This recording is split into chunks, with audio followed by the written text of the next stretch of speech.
13 de junio de 1971. En Edmonton, Alberta, la policía se dirige hacia una conocida agencia de viajes situada en el corazón de la ciudad. En el piso principal encuentran el cuerpo sin vida de un importante empresario al que han disparado un domingo por la mañana. Lo consideraban una eminencia. Todo el mundo lo conocía en la ciudad. Era muy popular. Entonces ya supimos que se trataba de uno de los mayores asesinatos de la historia de la ciudad. En poco tiempo, el nerviosismo se apodera de la ciudad de Edmonton y los rumores y las pistas misteriosas llevan a un mundo de amantes secretas, dinero y sicarios internacionales. Fue una historia increíble. La gente estaba fascinada. No se trataba de la televisión ni de una obra de teatro. Era el despliegue de un verdadero drama y nosotros formábamos parte de él. En América del Norte, la mayoría de los casos de asesinatos se resuelven durante las primeras 24 horas. Rara vez toman la complejidad de una novela de detectives o una película de suspense de Hollywood, en las que el crimen se ve rodeado de misterios a nivel internacional y una serie de pistas falsas acaban de añadirle intriga. Pero a principios de los 70, un extraño crimen tomó por sorpresa una pequeña localidad de Canadá. Conmocionó a todo el país y copó las portadas de los periódicos de costa a costa.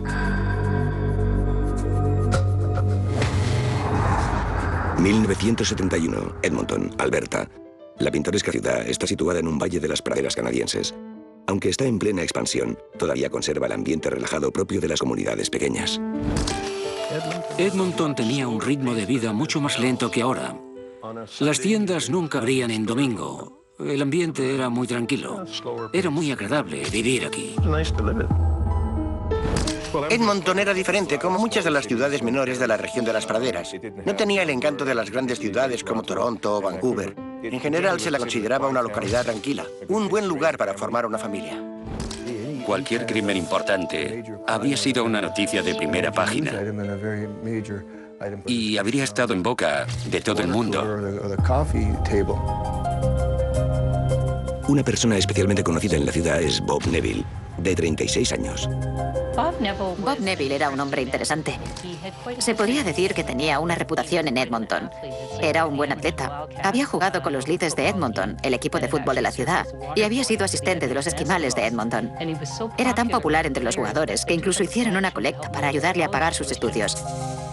Está claro que era un joven muy sano y querido. Bob Neville trabaja en una agencia de viajes cuyo propietario es un abogado local llamado Keith Lara. Cuando Lara se muda a Ontario, le ofrece a Bob la oportunidad de quedarse con el negocio. En 1971 se había convertido en uno de los pilares de la comunidad empresarial de la ciudad. El señor Neville era muy conocido en el sector de los operadores turísticos. Los medios de comunicación, como por ejemplo la radio, siempre hablaban muy bien de él. También se movía en el mundo de la política, donde tenía ciertas aspiraciones y era miembro del consejo escolar. Era muy conocido en la ciudad. Era realmente hábil con los negocios, muy astuto y muy trabajador. Estaba casado, vivía en una casa modesta de 3 habitaciones al oeste de Edmonton y tenía 3 hijos. Pero a pesar del aspecto conservador y tradicional de Bob Neville, esconde una faceta de vividor que a menudo le causa problemas. La contradicción estaba en el hecho de que era un mujeriego. Le encantaban las mujeres. A veces nos lo encontrábamos por los bares del centro. Era la clase de persona que se vestía con zapatos y cinturón blancos y sabía cómo atraer a las mujeres y pasárselo bien. Tenía varias amigas, aparte de su mujer. Neville tenía la costumbre de dedicarse plenamente a las mujeres con quienes tenía una aventura. Cuando creía que ya habían ido demasiado lejos y que podía dañar su reputación, se deshacía de esa mujer. Meses después, repetía el ritual. Un ritual que llevó a cabo durante años. En junio de 1971, la esposa de Bob Neville está en Honolulu trabajando en la sucursal hawaiana de la agencia de viajes. Supongo que llevaban vidas separadas, porque ella pasaba la mayor parte del invierno en Hawái con los niños que iban allí a la escuela. Esta situación permite a Bob continuar libremente con su doble vida. Algunos piensan que fue ese estilo de vida lo que originó su trágico final. 13 de junio de 1971, domingo por la mañana. Bob Neville se levanta como cada día y sale de casa sobre las 9. Bob Neville tenía una rutina de trabajo bastante estricta. Trabajaba los 7 días de la semana cuando estaba en Edmonton, aunque su rutina de los domingos era un poco distinta de los otros días. Cada domingo desayunaba en un ostentoso hotel con el que no operaba su agencia. Leía el periódico y se iba a trabajar. Esa era su rutina de los domingos. 10:30 de la mañana. Después de desayunar, Neville va al estanco para comprar su colección semanal de puros. Al parecer le encantaban los puros. Después caminaba unas manzanas más al noroeste hasta llegar a la oficina. Y eso es lo que hizo el 13 de junio de 1971. Suponemos que Bob Neville llegó a la agencia a la hora de siempre. 10:45 de la mañana. Bob se acomoda en su despacho y mantiene una conferencia con su mujer, que está en Honolulu. Habla con ella durante unos 15 minutos. A las 10:54 cuelga el teléfono. 1 del mediodía. Ya han pasado unas horas desde que Bob Neville llegara a la oficina. Una mujer que pasa por la calle se fija en el interior de la agencia y se percata de que hay alguien en el suelo junto al escritorio. Lo primero que piensa es que algún borracho entró en la oficina el sábado por la noche y se quedó allí dormido. Se dirigió hacia un taxista que tenía el taxi aparcado allí cerca y le dijo que alguien se había colado en la agencia de viajes de Bob Neville. Llamaron a la policía desde la radio del taxi. Envían al agente Paul Setinsky para que compruebe qué es lo que ocurre. Llevaba muy poco tiempo en el cuerpo como agente, unos 2 años y medio. Era un domingo muy tranquilo y apacible. Recibí la llamada y me dijeron que había un borracho tirado en el suelo en la oficina de la agencia de viajes de Neville. La puerta de la agencia está cerrada con llave, pero el recepcionista del hotel de al lado dispone de una llave de repuesto. Me dieron la llave para que pudiera abrir la puerta principal. Cuando entré, me dirigí hacia el hombre que había tendido en el suelo, boca abajo, y lo primero que vi fue que tenía manchas de sangre en la espalda. Le sujeté la muñeca y comprobé que no tenía pulso. Cuando le dan la vuelta, se revela la identidad del hombre. Uno de los empresarios más conocidos de Edmonton está muerto. Bob Neville yace sobre un charco de sangre. Al parecer, le han disparado. Fue horrible. Verdaderamente espantoso. Setinsky pide refuerzos y a continuación se apresura a buscar en el edificio, creyendo que el asesino aún puede andar cerca. El único ruido que oye es el zumbido de la fotocopiadora del despacho de atrás, que todavía está caliente. Al cabo de poco, media docena de gentes llegan y acordonan el lugar. Los forenses fotografían la escena. Eso era lo primero que había que hacer. Sacar fotografías y registrar la disposición de la escena. Nunca se sabe. A veces algo que en un principio no parece tener importancia, al final resulta que sí es relevante. Cuando ya está todo fotografiado y registrado, hay que apartar los objetos poco a poco. Así fue como lo hicimos. Al parecer, Bob Neville ha recibido 3 disparos en el pecho. Encuentran un proyectil de plomo en el lugar. Los detectives enseguida reconocen que se trata de una bala del calibre 32 y que probablemente la han disparado con una Smith & Wesson. Los detectives se percatan de que no hay indicios de que hayan forzado la entrada, por lo que el asesino podría ser algún conocido de Bob Neville. Pero no parecía haber ningún desperfecto, sillas tumbadas o cosas así. Estaba todo en orden. Supusimos que la entrada podía haber sido normal, que podía haber sido un cliente al que dejó entrar sin más. Para todos suponía un verdadero reto. Alguien había estado allí y había disparado a Neville. Pero en aquel momento no parecía haber ningún motivo claro para que lo hicieran.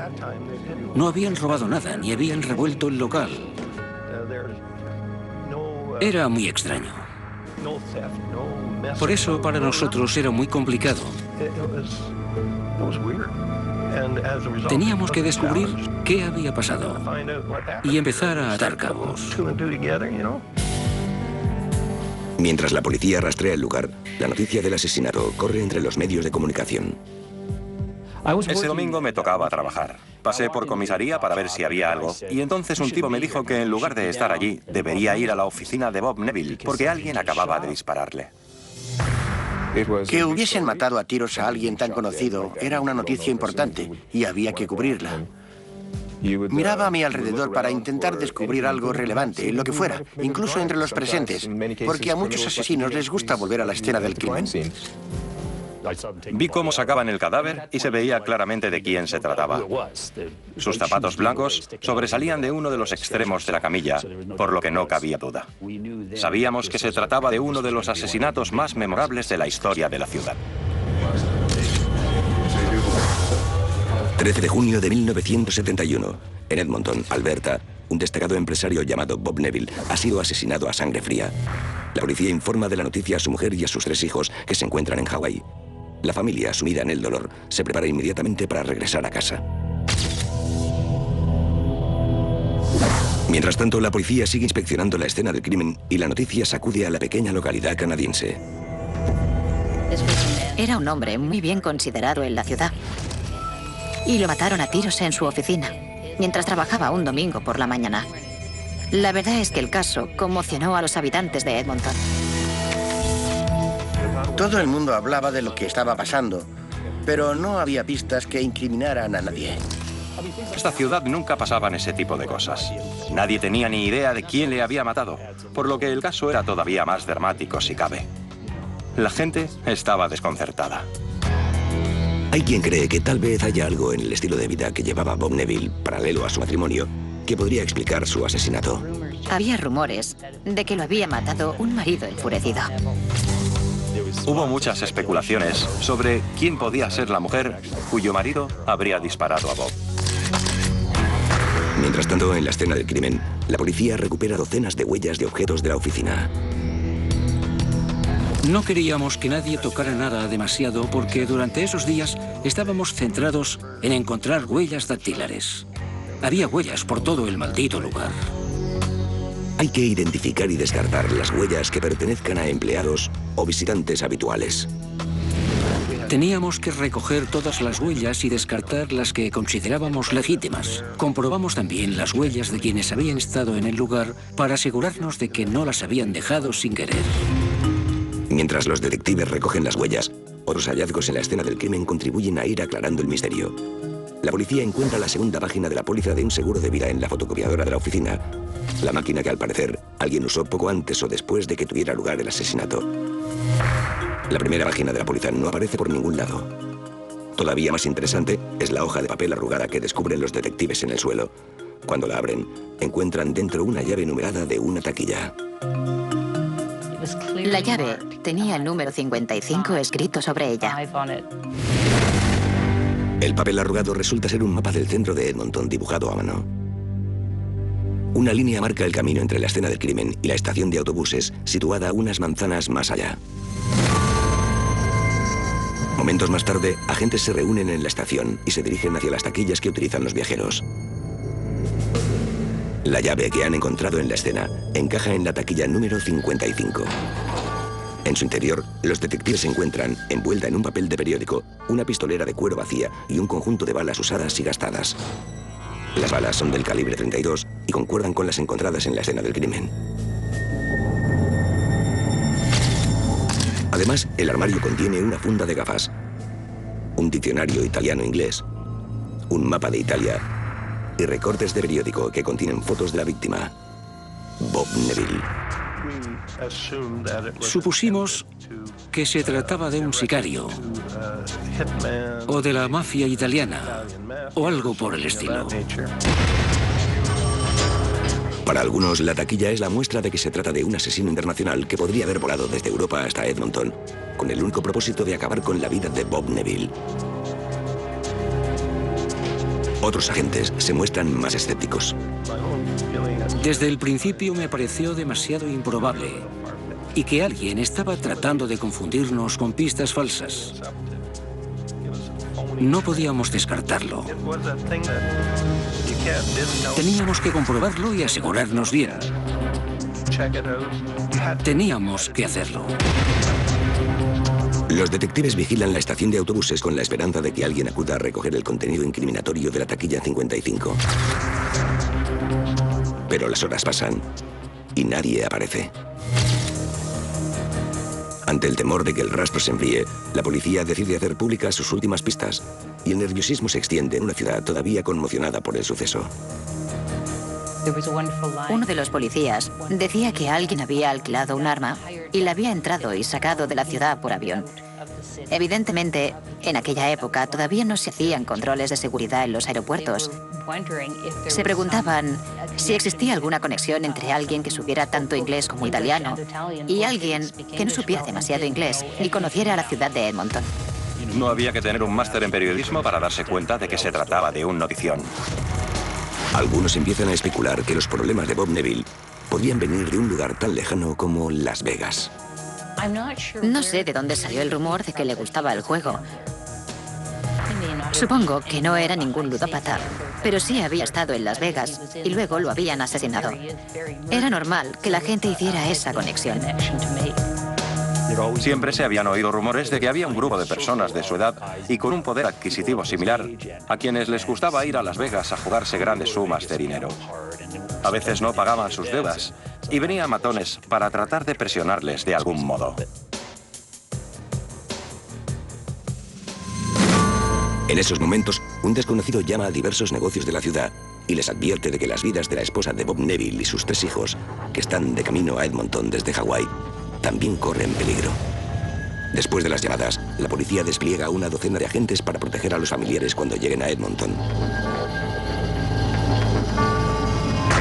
Los detectives interrogan a la esposa de Bob Neville durante horas, con la esperanza de que les pueda proporcionar alguna pista importante.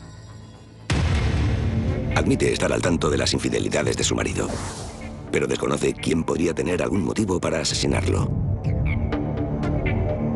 Uno a uno, la policía también entrevista a docenas de amigos y compañeros de Bob Neville.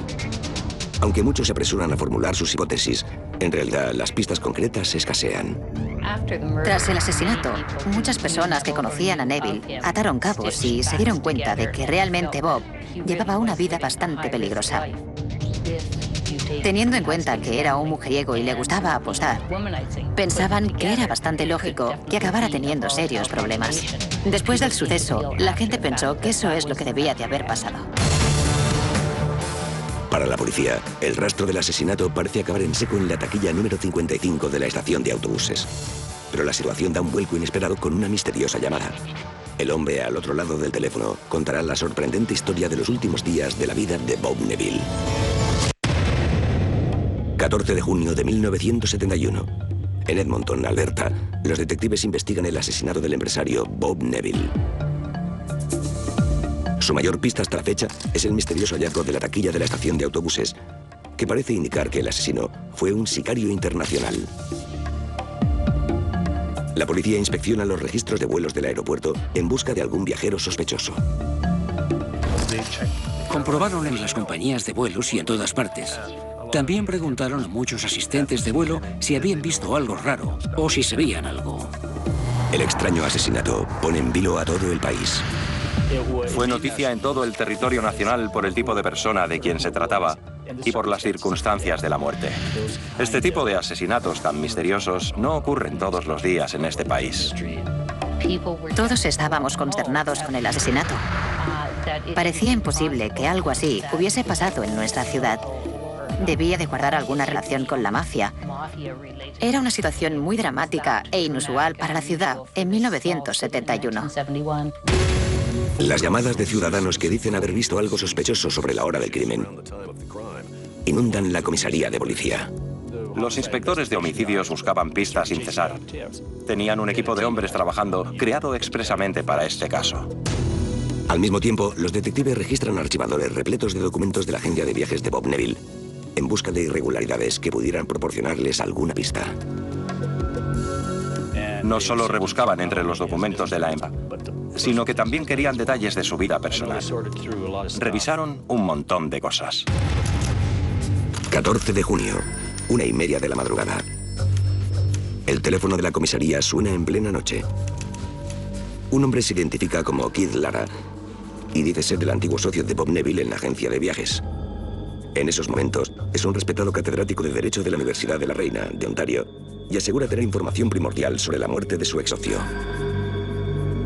Lara explica que Bob Neville había mantenido el contacto con él durante los últimos años y le había ido contando secretos sobre su vida personal.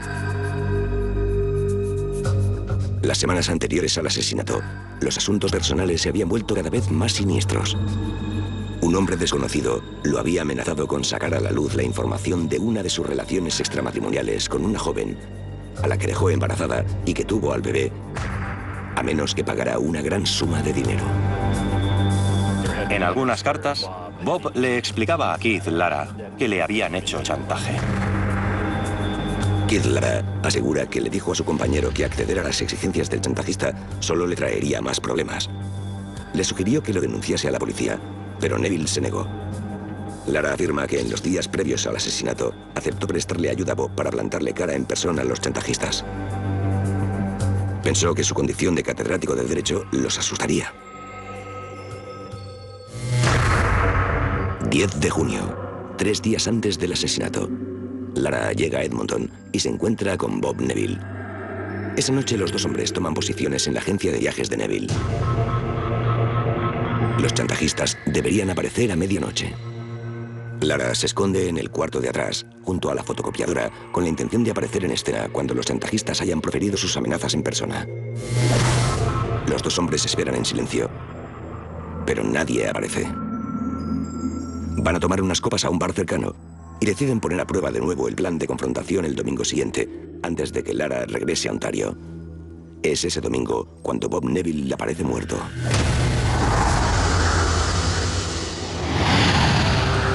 Lara le dice a la policía que no vio a su ex socio aquel fatídico día. Afirma que estuvo esperando en la habitación de su hotel a que Neville lo llamara para poner en marcha el plan. El teléfono no sonó. En aquel momento pensó que Neville simplemente no habría podido concertar otra cita con los chantajistas o que habría decidido no seguir adelante con el plan. A media tarde, Lara no tuvo más remedio que dirigirse al aeropuerto para tomar el vuelo de regreso a Ontario. Y no se enteró de la terrible noticia hasta que llegó a su casa. Después de contar la historia, Lara se ofrece para mandar sus propias huellas dactilares a la policía de Edmonton para que puedan descartar algunas huellas más. Lara había estado en la oficina y nosotros teníamos que tomarles las huellas a quienes pudiéramos para descartar las que no fueran sospechosas. Como llamó y nos dijo que había estado allí, la verdad es que tenía sentido que nos dijera que podía haber dejado sus huellas en el lugar. Keith Lara también proporciona a la policía los nombres de pila de dos amantes recientes de Bob Neville, una de las cuales podría ser la mujer mencionada en el intento de chantaje. Los nombres de las chicas son Vera y María. Para los detectives de Edmonton, la descripción de los hechos de Keith Lara proporciona un nuevo enfoque en la investigación. Mientras que algunos sospechan de la historia del profesor de Derecho, otros creen que localizando a Vera y a María darán automáticamente con los chantajistas. María es un nombre muy común en Italia, lo cual explicaría la serie de pistas relacionadas con Italia que encontraron en la taquilla de la estación. La policía logra localizar a las mujeres en cuestión y ambas admiten haber mantenido sendas relaciones con Bob Neville. Sin embargo, tras el interrogatorio, la policía no encuentra ningún motivo para sospechar de ellas. Ninguna de las dos ha tenido un hijo con Bob Neville, ni parece guardarle ningún rencor. La policía sigue trabajando en la línea de investigación de los chantajes, pero temen haber llegado a otro punto muerto. No obstante, en los próximos días, una nueva pista de la taquilla número 55 dará un gran impulso a la investigación del caso. 17 de junio de 1971. 4 días después de ser asesinado en su oficina del centro, el prominente empresario de Edmonton, Bob Neville, es enterrado tras un funeral al que asisten cientos de personas. Para los familiares, el dolor se agrava por el hecho de que el despiadado asesino sigue en libertad. Los detectives que se ocupan del caso creen que la investigación tiene dos componentes clave. Por un lado, la historia de adulterio y chantaje que explicó el antiguo socio de la víctima, Keith Lara. Por el otro, el contenido de una taquilla de la estación de autobuses que apunta a un asesino a sueldo internacional. Un giro inesperado permite conectar ambas historias y proporciona un nuevo y siniestro enfoque. Los forenses que inspeccionan el contenido de la taquilla de la estación de autobuses habían estado buscando posibles huellas dactilares en los objetos, incluidas la funda de la pistola y las balas, sin resultado.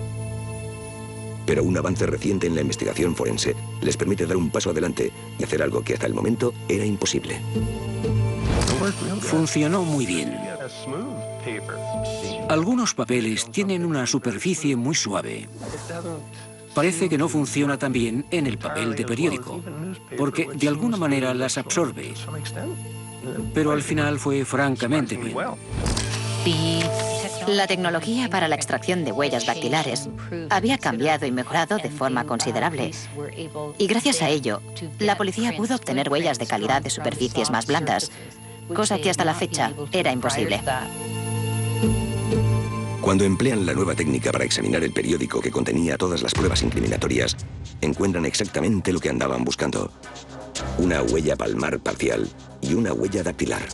Hay que tener mucha paciencia, pero al final acaba apareciendo, como si se tratara de un negativo. Ambas marcas aparecen en una posición especial que indicaba que alguien había enrollado el periódico con algo dentro, lo cual convence a la policía de que las huellas pertenecen a quien quiera que colocó los objetos dentro de la taquilla. Con esta nueva pista, la policía compara las huellas con las que constan en los registros de delincuentes de la ciudad. También las comparan con todas las huellas descartadas de personas que habían estado en contacto reciente con la víctima. Incluso las que acaba de proporcionar Kid Lara, el ex socio de Bob Neville. Son estas nuevas huellas las que hacen sonar las alarmas. Al compararlas con las del periódico, la policía se da cuenta de que coinciden. Cuando comparamos las huellas de Keith Lara con las del periódico, nos dimos cuenta de que pasaba algo raro. ¿Cómo podían estar sus huellas en el periódico que encontramos dentro de la taquilla de la estación de autobuses? Al parecer, Kid Lara está mucho más relacionado con el crimen de lo que quiere dar a entender. Si hubiésemos encontrado sus huellas dactilares o palmares en la oficina, habría sido normal, porque según él había estado allí y todo habría encajado en la historia. Pero que el periódico encontrado en la taquilla de la estación tuviera sus huellas no tenía ningún sentido. Al mismo tiempo, los detectives que buscan entre los documentos de la empresa de Bob Neville descubren más detalles acerca del documento del seguro encontrado en la fotocopiadora de la escena del crimen. En el momento del asesinato, Kid Lara y Bob Neville todavía tenían un seguro de vida en vigor de sus días de trabajo juntos en la agencia de viajes. A este tipo le interesaba que el otro muriera, por lo que ya teníamos un móvil. Era el procedimiento habitual, y cada uno tenía un seguro de vida de $75.000. Es decir, si uno de los socios moría, el otro recibiría esa cantidad.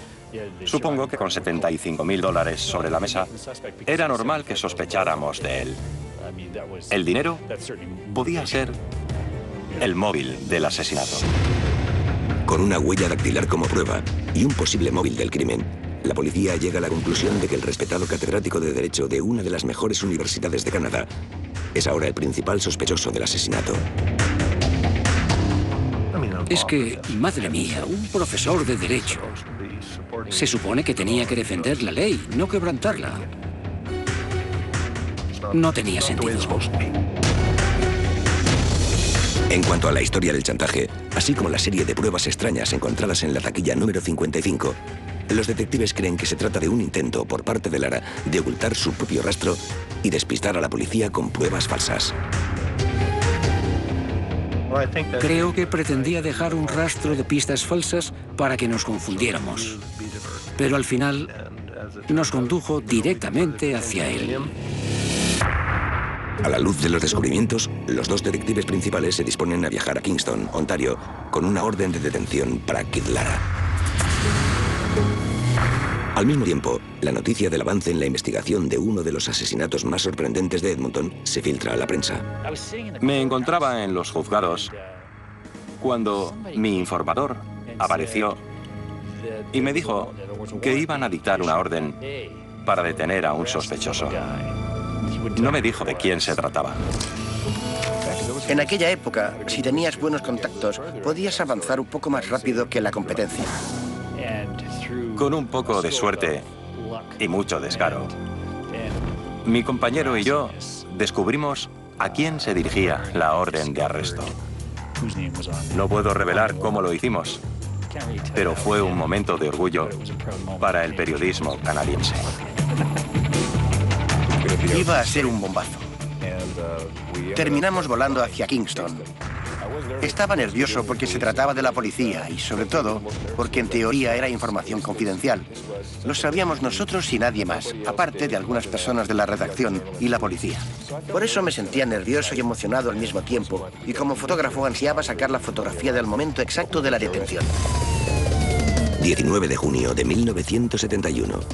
Los detectives encuentran a Lara en la calle junto a su casa y lo detienen por el asesinato de Bob Neville. El catedrático se muestra calmado y asegura que es inocente. Se marcha en silencio con la policía y pasa la noche en el calabozo. Nos perdimos la detención, pero descubrimos que lo iban a trasladar de Kingston a Toronto en el tren de la mañana. Por lo que Steve y yo decidimos pasar la noche en los incómodos bancos de la estación de tren de Kingston y esperar a que apareciera la policía con Lara, y así fue como lo hicimos. Dejaron los primeros vagones para los pasajeros normales y el último lo reservaron para el señor Lara y los dos policías que lo escoltaban. Nos encontrábamos de camino a Toronto y todavía no habíamos tenido ninguna oportunidad para sacar una foto, por lo que decidí seguir mi audacia de joven fotógrafo y colarme en el vagón de atrás. Estaba muy nervioso porque me iba a acercar a un tipo al que acusaban de asesinato. Logré sacar una foto justo antes de que el revisor me agarrara del hombro y me hiciera volver al vagón de delante. Y esa fue una de las fotografías que publicamos al día siguiente. Cuando el tren llegó a Toronto, saqué una foto del señor Lara mientras los dos policías le escoltaban hacia el exterior de la estación de trenes. Nunca podré olvidar haber formado parte de esa expedición y de haber conseguido como fotógrafo llevar al lector junto al asiento en el que estaba sentado el señor Lara en el tren de camino a Edmonton. La noticia del arresto del catedrático causa estupor en todo el país. Era una noticia excepcional y los medios le dieron la cobertura que cabía esperar. Todos los días aparecía en las portadas. Lo último que esperarías que hiciese un abogado es que disparara a alguien y luego pretendiera salir impune. Era un cuento chino.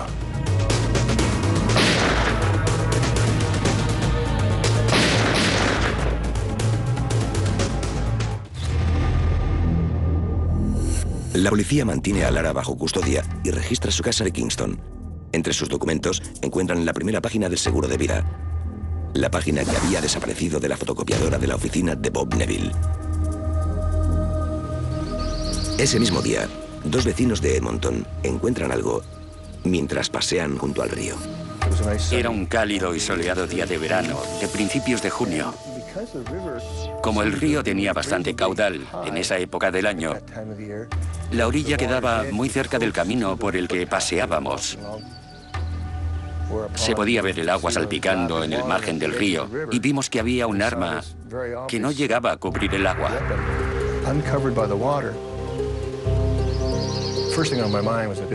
Lo primero que pensé fue que podía tratarse del arma que usaron en el asesinato de Bob Neville. También recuerdo que miré hacia los árboles y vi que se veía la carretera al otro lado. Pensé que alguien había ido por la carretera, había detenido el coche junto a los árboles y había lanzado el revólver al río. Rápidamente llaman a la policía. Al cabo de poco se presentan y retiran el arma de la ribera. En breve, el arma se somete a un meticuloso examen en un laboratorio de la policía. Recuerdo que la observé y me fijé en el cañón. Aunque había pasado muy poco tiempo, ya estaba un poco oxidado. Dimos por hecho que se trataba del arma del crimen, porque el calibre coincidía. Más tarde, la policía montada corroboró que las balas encontradas en la escena del crimen habían sido disparadas con esa arma, por lo que ya lo teníamos. La policía también se da cuenta de que el arma se encontraba en el camino entre la escena del crimen y el aeropuerto, camino que supuestamente habría tomado el sospechoso para regresar a Ontario. Es una de las rutas más directas que había para ir al aeropuerto desde el centro. Te ahorras un buen trozo de caravana y en un momento te plantas en el aeropuerto internacional. Y es un lugar perfecto para deshacerte de cualquier cosa. Aunque cada vez hay más pruebas que lo incriminan, Keith Lara mantiene su inocencia. Finalmente dará otra versión de lo que ocurrió el día del crimen, que según él, explica la serie de pruebas que apuntan hacia él y demuestra que no asesinó a su ex-socio. Agosto de 1971. En Edmonton, Alberta, acusan al profesor Keith Lara del asesinato en primer grado de su antiguo socio, Bob Neville.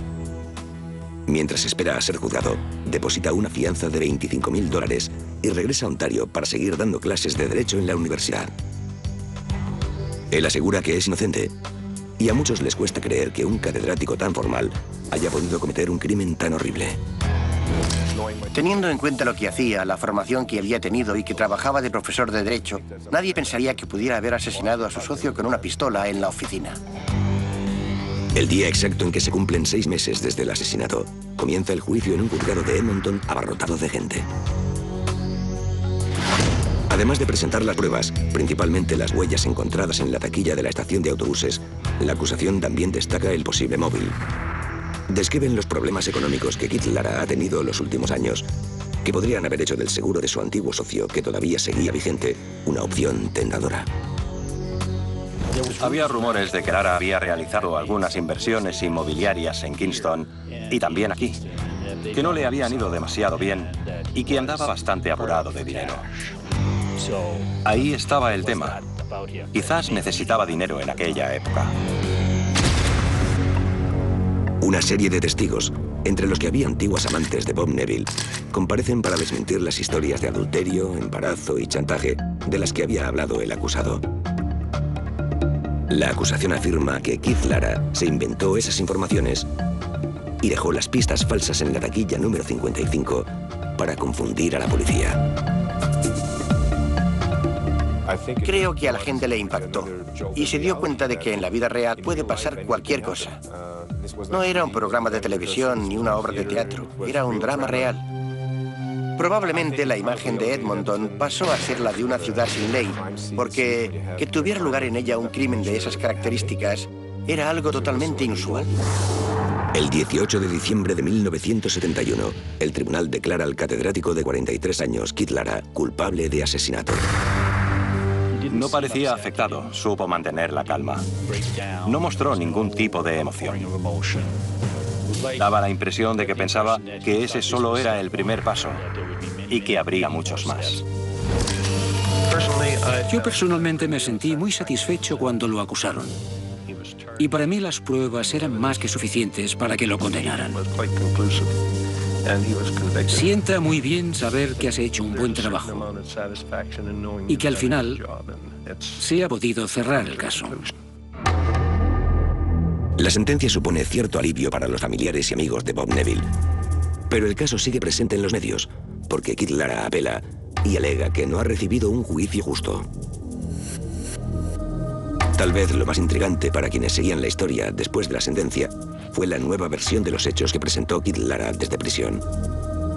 Mantiene su inocencia, pero admite que en lugar de esperar en la habitación del hotel, como le había dicho a la policía, en realidad visitó a Bob Neville esa mañana con la intención de enfrentarse a los supuestos chantajistas. Estuvo en la oficina aquel día. Admitió haber estado allí. Admitió haber usado la fotocopiadora porque, según él, Neville le había pedido que fotocopiara esos documentos. Cuando estaba haciendo las fotocopias oyó los disparos y cuando salió se encontró a Neville muerto en el suelo. Entonces vio la llave, la recogió y fue a mirar en la taquilla de la estación de autobuses. Tocó las cosas que había allí dentro y así fue como dejó sus huellas. Se dio cuenta de que la cosa pintaba mal.